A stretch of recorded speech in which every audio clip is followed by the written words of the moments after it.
welcome to Tinted Specs podcast. I'm Georgina, and joining me is Klaudia from Klaudia Moon Coaching. Welcome, Klaudia. Thank you so much, Georgina, for inviting me. I'm very honored and I'm super excited to be here. Yeah, me too. And I'm so happy I managed to get your name correct. That was so embarrassing. So will you introduce yourself to everybody and tell us a little bit about Klaudia Moon Coaching?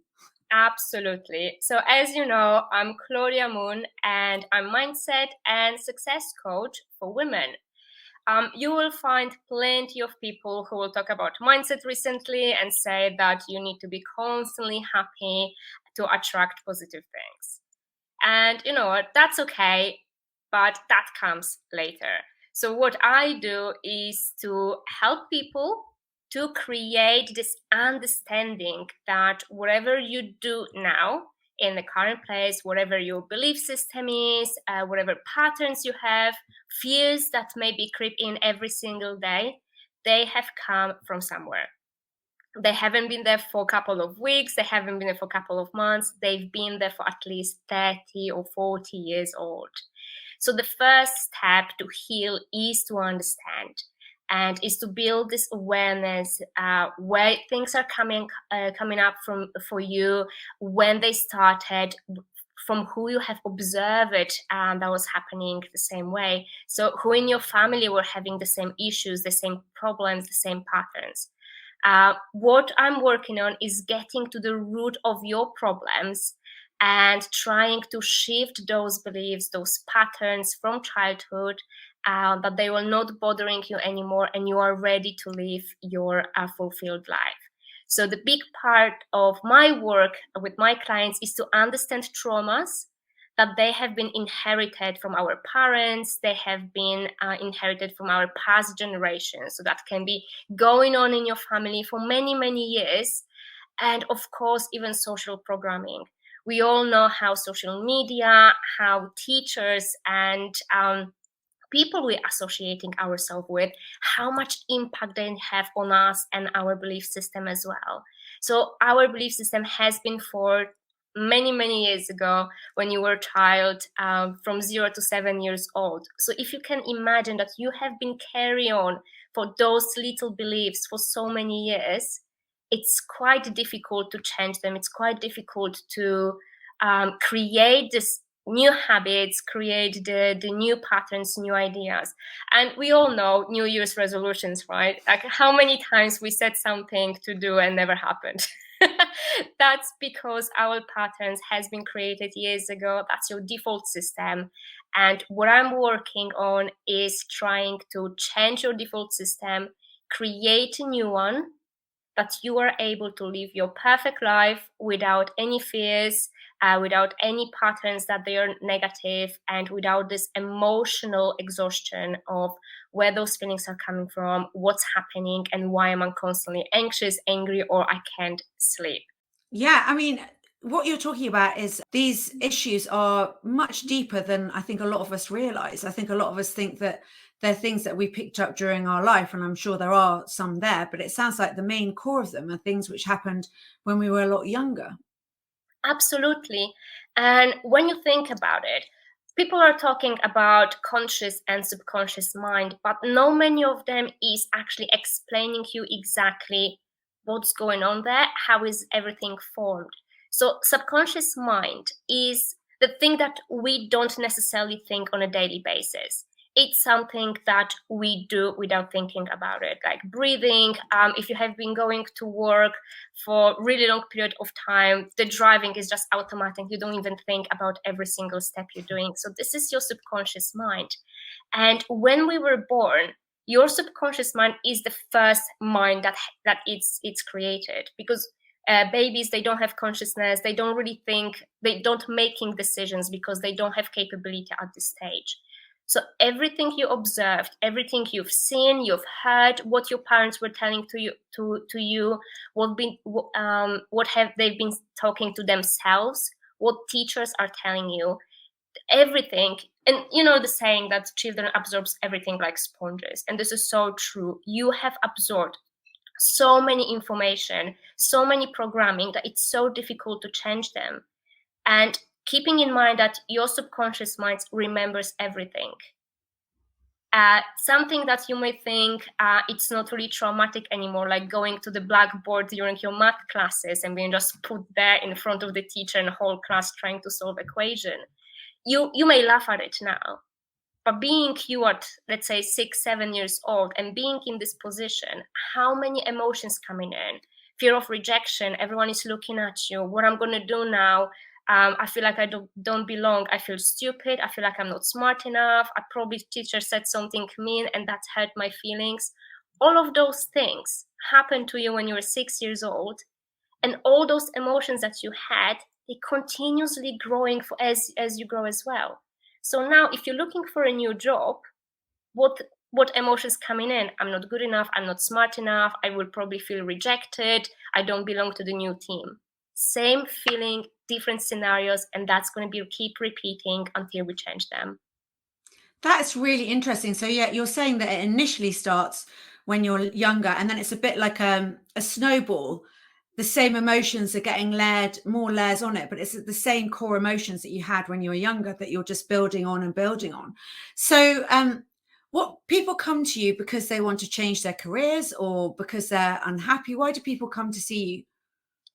People come to me when they struggle with emotions, when they cannot understand emotions. They know that deserve better, but they don't really know where to move.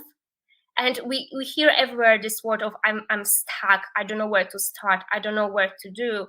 And there's so many layers behind that. It's not only about taking decision and apply for the job. It's about understanding why you are so scared of leaving your comfort zone. There's people coming to me with a massive anger issues towards the relative, towards society. They don't know where those emotions are coming from. There's the people that fighting with addictions, that this happened to me, but I don't know why. And to be quite honest with you, when we are older, we're not asking questions why. We just follow the stream. We're not asking the question, why when I was teenager I was drinking so much? Or because I was teenager, I was young, this is what I was doing. No, there was something behind that. Something happened that, make you feel like you don't belong, make you feel that you're not connecting with your body, you're not connecting with your emotions. So you're searching for this numbness somewhere else. So people that comes to me, they want to find the reasons why they are stuck. They know that they deserve better. They know that there's a lot of emotions that they cannot identify. But because then again, and going back to subconscious mind, we process our memories through our dreams. After a whole day, you're going to bed, and then all these things that happen to you, you process them, and then you're just putting them on a different shelf. Traumas and emotions that hasn't been processed properly when you were younger, they are still stuck somewhere in there. And as you're growing older, you're not able to identify them because you were not able to do it when you were younger. So for a lot of those people, it's more about starting identifying those emotions that they're happening to them. For now, it's like a bundle of a lot of weird things coming together, not being able to segregate them. What we're doing, we breaking it down, we're trying to build awareness. You feel anger, where this anger is coming from. You wanted to hurt someone, you wanted to prove something to someone, didn't work out. Why are you hurting yourself now? So it's taking baby steps and trying to identify what happened, what is the cause of your beliefs, even what you're saying to yourself. Have you noticed how many times you're saying to yourself such negative things? Oh, I've done this wrong again. This I'm not smart, or I'm not clever enough, or I'm always doing something stupid. It comes from somewhere. It's crazy. It's a bit like a ball of wool, isn't it? You start pulling it out, and it's quite a long ball of wool. But it starts when I was just thinking, when I felt really stuck, I just didn't want to apply for anything else because I felt I wasn't good enough. But also I was clinging to a routine for some reason that I didn't want to let go of this routine that I had. And everyone said how much better it was, and all this kind of things. But there's so many layers of emotions, or so many different emotions in one decision to not take that step, the next step forward. So, I mean, obviously a ball of wool is quite a chunky thing. So when you're analyzing or helping people work out what the problem is, do you just tend to take like an inch of wool and then and go, I don't know quite how to describe, you know what I mean?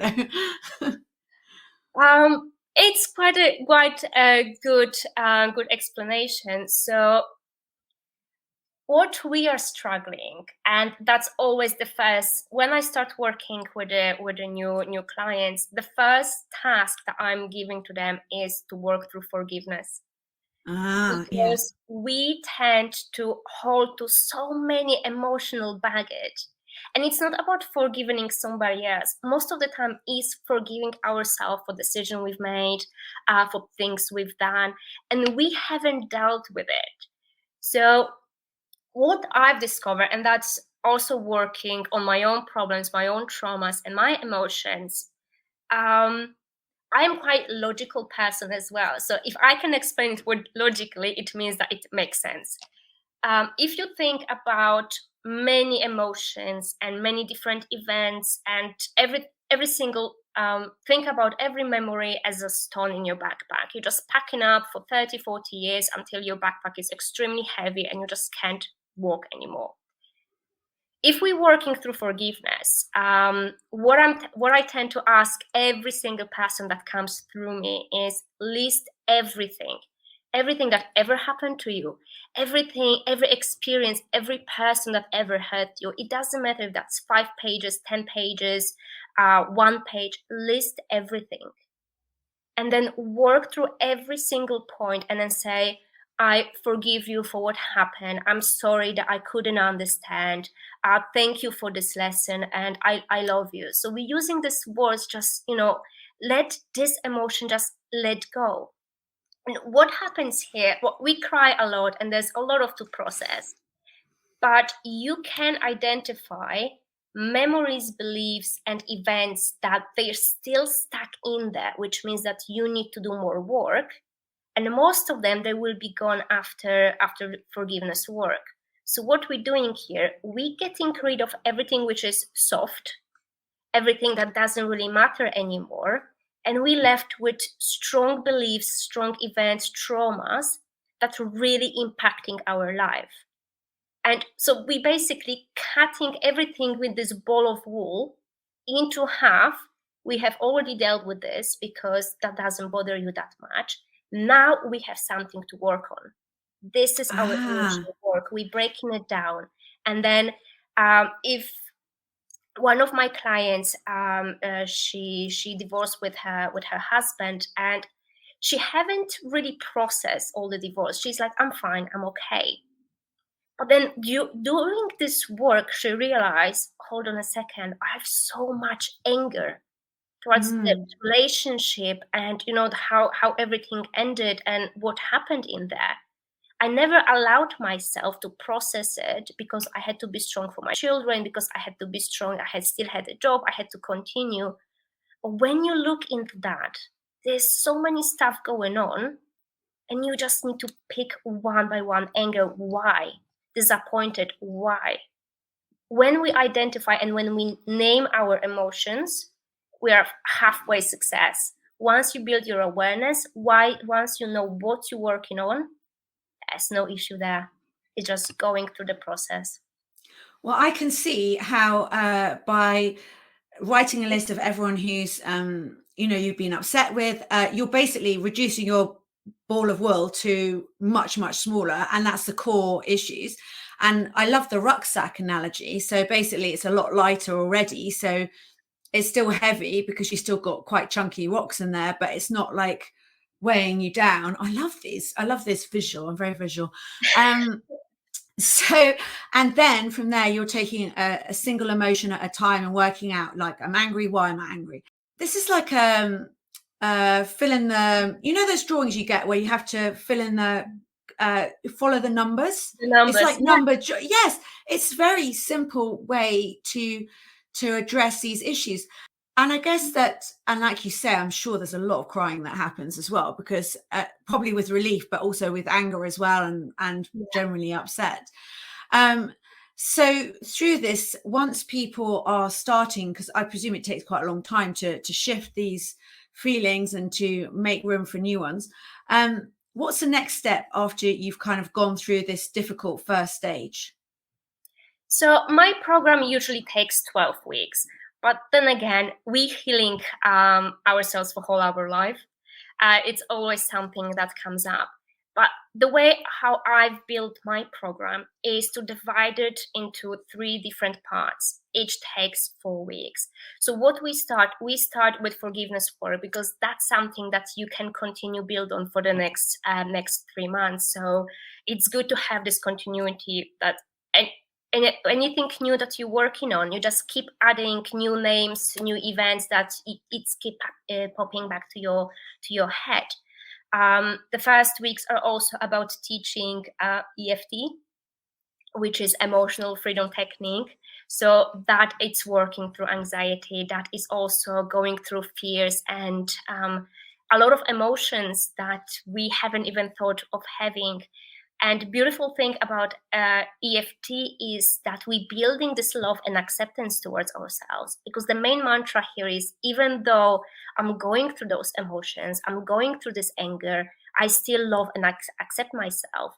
And it's quite difficult for us to even talk about acceptance. We don't talk about it. We don't really say that, oh, I fully accept myself. This is something that, you can read in the books and they tell you this is something that you should do. But how many times it comes up in a conversation? Not many. So we're working through forgiveness. I'm teaching how to set up goals. For most of us, goals are extremely complicated. And I have the way how to make it simpler, how to make it easy, and how to create the action plan step by step to get you from where you are to where you want to be. Because most of the time we see goals like something in the inner space, like how I'm going to get there. And usually it's a massive step between where we are and the goal. But when you have small little steps, it's just, it's just a path that you're taking.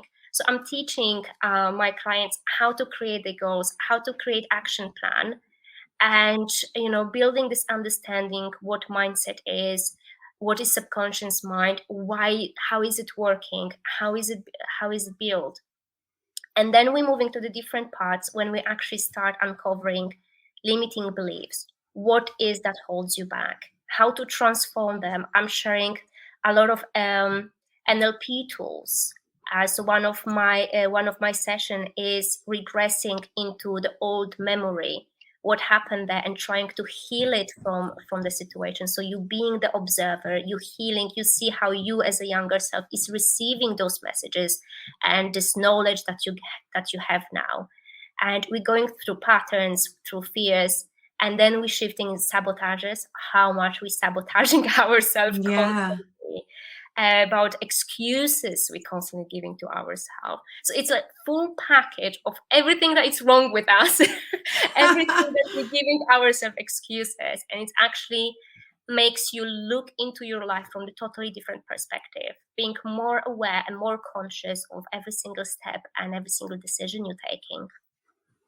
I think it also sounds like it's quite cyclical, in the sense that once you've done the 12 weeks, you build, and then maybe you'll come to another point where you need to come back and have another look at things again. But every time you kind of do the journey, you're building on, you're coming to a new stage, you're kind of taking off another layer that you don't need and becoming more yourself, I suppose. And actually, you were talking about how we don't really self-accept ourselves. As women, we put a lot of we get the dream job and then we work until we kind of completely can't cope anymore. And you were just saying how we need to learn, maybe that wasn't the right job and that's why we're having to work so hard at it, and maybe we needed to think about something else and look out for the signs that were helping take us in a different direction. Do you think that happens a lot to women? I think that naturally, so programming and society will be telling us to do. We have been brought up in a very specific way, and it doesn't matter where we're coming from, it doesn't matter how old we are, we all have been brought up in, we need to work really hard, we need to serve people, we need to be people pleasers, because if you share with people, if you gonna serve them and cook for them, you're gonna be seen as a good girl. If you buy yourself something new, you're being seen as a selfish person. So, and I'm like, with a question for all of you that is listening right now, how many of you has felt guilty when you get yourself a new handbag or new shoes? You felt extremely guilty because, oh, I could spend this money for my children, or I could spend this money on food, or maybe I should take my kids for ice cream. You have been programmed that when you give things away, you are named and you're labeled, or we can talk about labels here, as a good girl. If you have an apple and you don't share with your sister, you're selfish and you're a bad girl. And this whole programming has been forming your way of life. You have been formed the way you doing your job as well. Because a lot of people pleasing is happening at work. Somebody done their work on you. I say, yeah, that's fine, I will do it. Someone said, oh, can you stay longer and complete somebody else's task? Yes, fine, and do it. And then you're not getting this recognition. And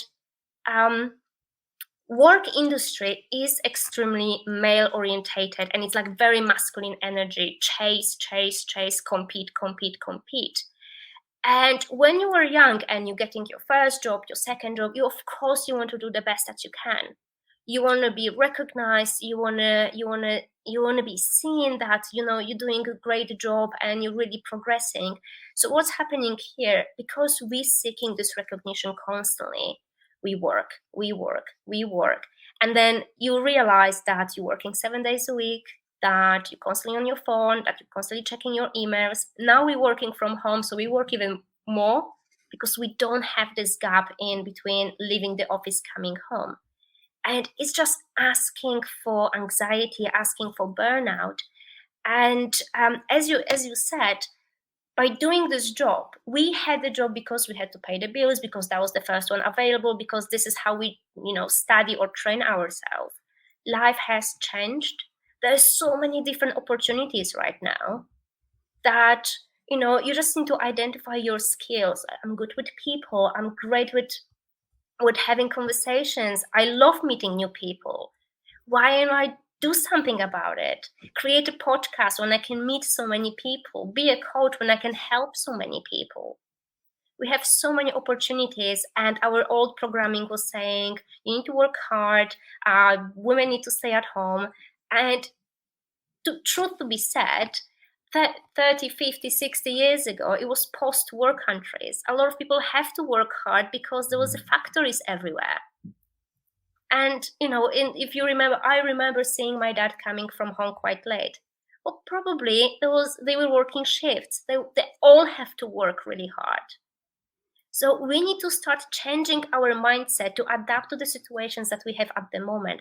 That's why we are stuck, because we know we deserve more. We know that we can be somebody else, but the programming, the patterns, the belief system is still stuck in the old times. So your mind, it just doesn't really know where to go. I want to be there, but what other people will think? Oh, is that okay for me? Is that appropriate for my society?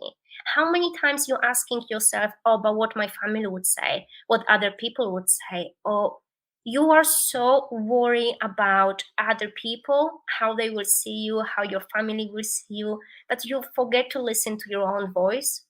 And trust me, deep inside, you already know what you want to do. I think you're right. I think that a lot of people do. They just don't want to say it. or they're too scared to say it.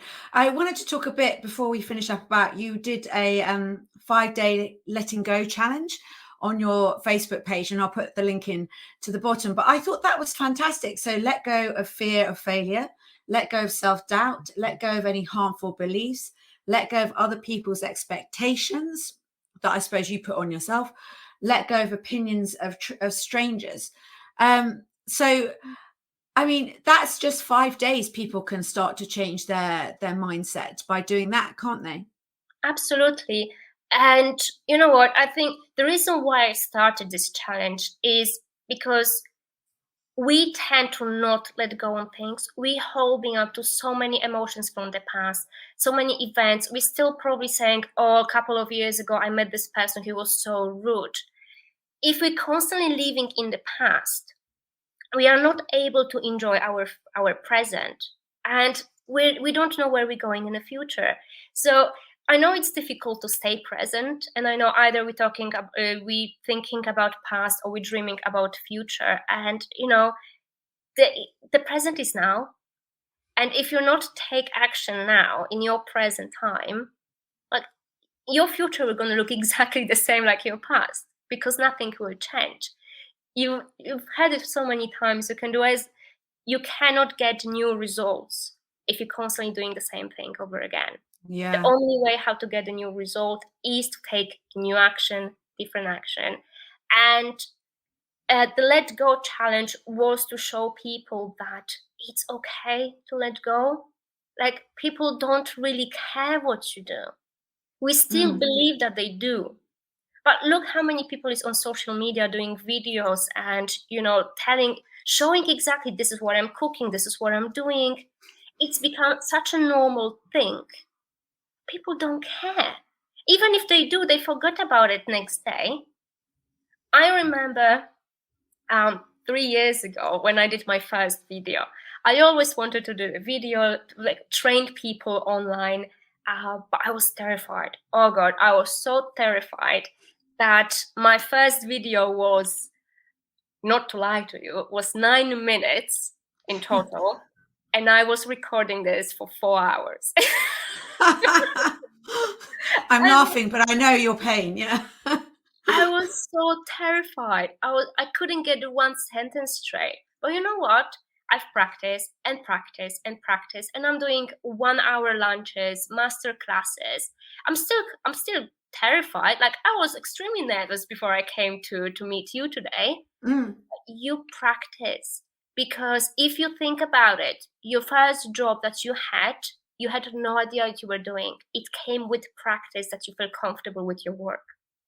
So if you're scared now of changing your job because you're not sure if you're good enough, think about what have you done until now to disregard this feel. You already had different jobs. You already learned something new. When I started working, we didn't have so many softwares that we have now. We had to learn it. Everyone needs to learn at some point. And, having this, like, true validation that I finish uni, I finish school, I get promoted at least 3 times in my life, that just disproves your theory that you're not good enough or you're not smart enough. How many people is scared of change? Oh, I don't really like changes.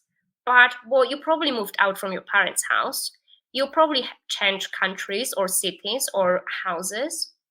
Probably something happened in your life that, come with a big change. You survived, right? So it's not the fear that you're scared of changes. Changes are happening every single day. You've grown for so many years. It's about how you see things, and it's about getting out of this comfort zone, because that is the only thing that keeps you stuck. Yeah, you're so right. And I think also when you start to make changes, it can feel uncomfortable, but without that uncomfortable feeling, is probably the wrong word I'm using, but without that, i.e. you don't feel comfortable, you're not going to make the next step, are you? So you have to move beyond the comfort to then start to make changes. And then every time it feels a bit too comfortable, you need to make more changes until you keep progressing. 100%. Yes. And I just want to say, on this feeling uncomfortable, that's a great word, and that is exactly what it is.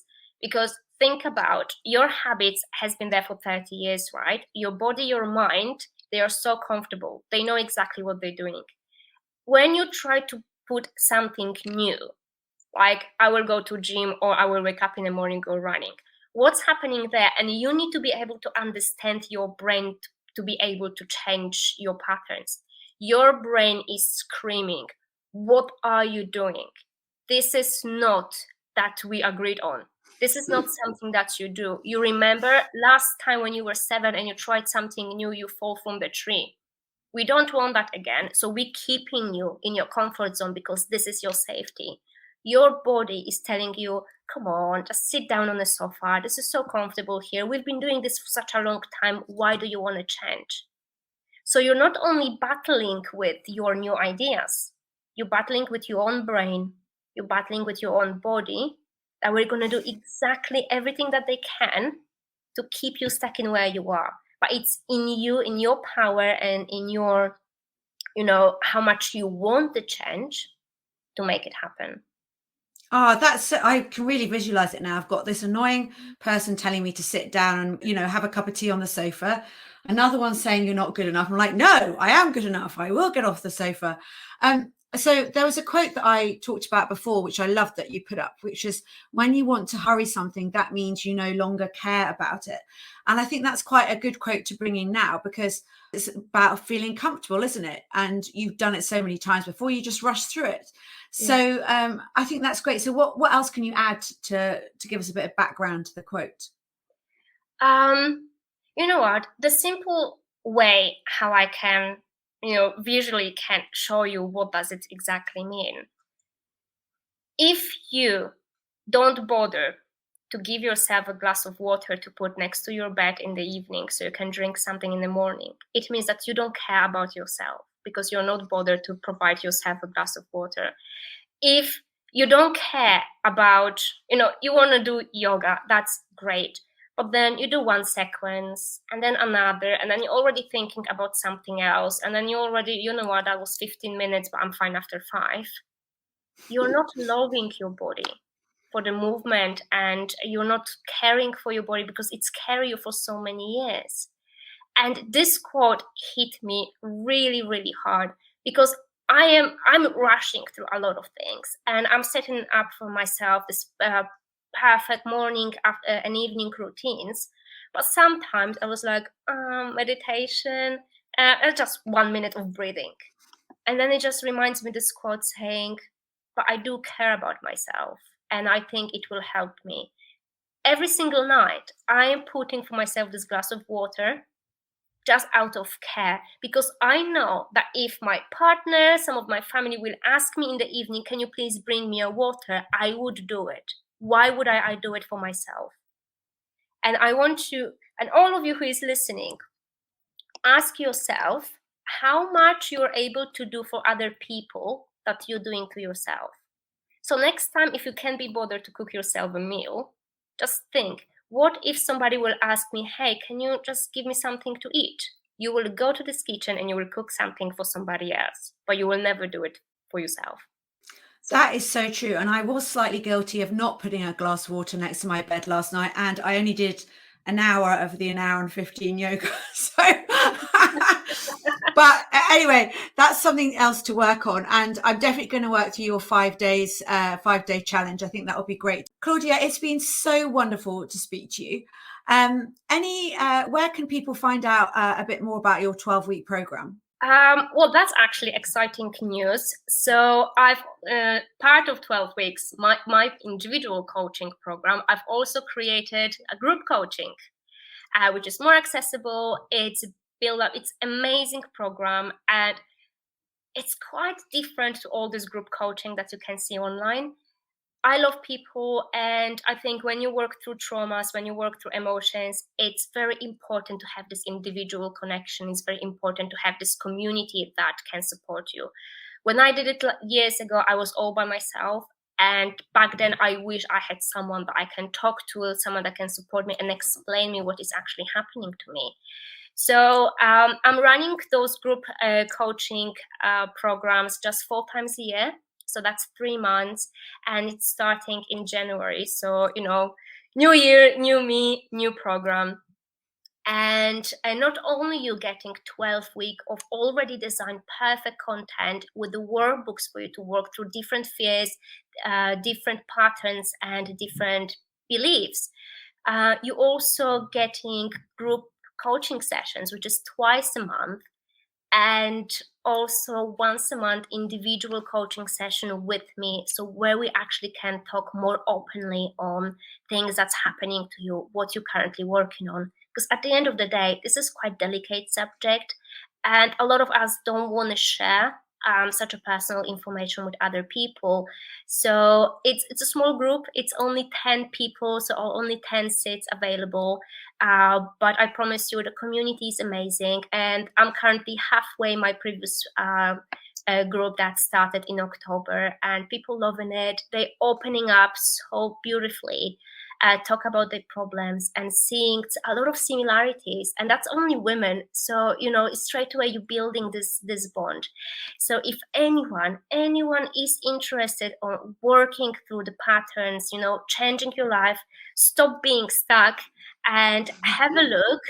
I can either share my website or my email address, and of course you can see me on all possible social media when I'm constantly talking about traumas, about mindset, and doing some online trainings.